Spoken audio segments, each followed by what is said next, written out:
It was late, my housemaid would be asleep when I got home. The sign ahead, glowing red, said the Chelsea Hotel, where Sid Vicious and my friend, drug dealer Dave, once dwelled.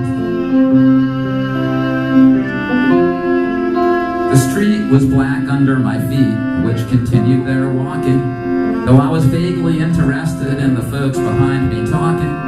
Two guys, maybe gay, wearing raver-type suits, and a girl wearing glasses who looked kinda cute.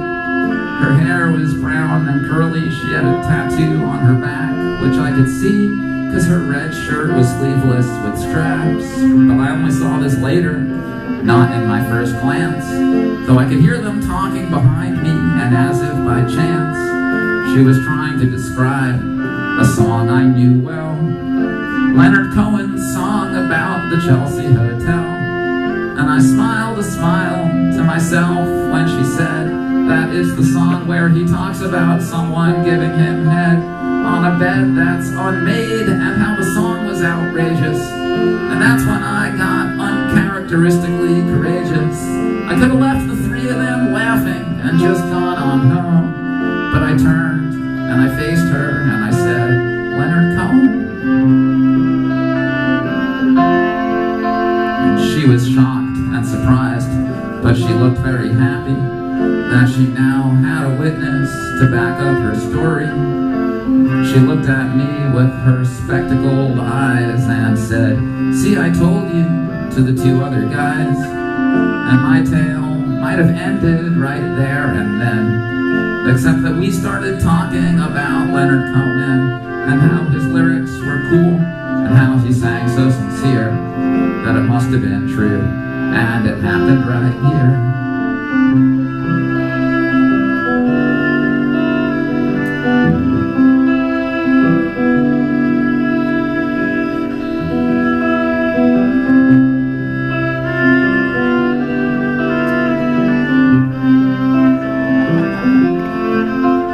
Usually off the bat, women don't find me that great. There we were, laughing and strolling like we could really relate. And though we didn't mention the headline, it was alluded, and our conversation was better because her friends weren't included.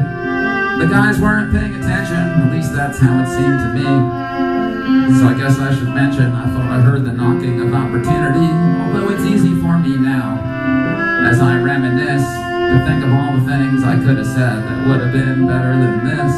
But keep the sad truth in mind as I tell this to you. We really only talked for a minute or two, and I never got her name, and she never got mine. But in those couple of short minutes, we had a really good time. And then, on top of that, although you might not believe it, this is what she said to me next. I'll repeat it. The line about getting the blowjob that Leonard sings, she said it made her want to, quote, do naughty things, unquote. And right about then I should have asked if she knew what the Chelsea would charge if we got a room for two. But I didn't, and I know I'm a schmuck, don't you doubt it. The only thing that I did was write this stupid song about it. But if I was Leonard Cohen or some other songwriting master, I'd know to first get the oral sex and then write the song after. Because you can practice writing songs about romance every day, but if you haven't loved, then you'll have nothing to say. We could have given each other head on Leonard's same unmade bed, but I was too shy to suggest it, and so instead, when the three of them stopped to look through a pub window, I said good night, although I hadn't quite meant to, and waved as we walked, although I wouldn't forget her, especially since she mysteriously said, see you later.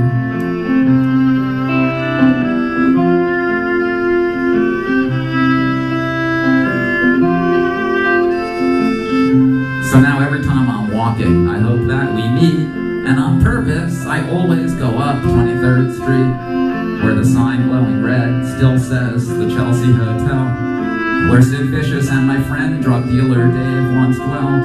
Except that life doesn't work out the way it does in old songs.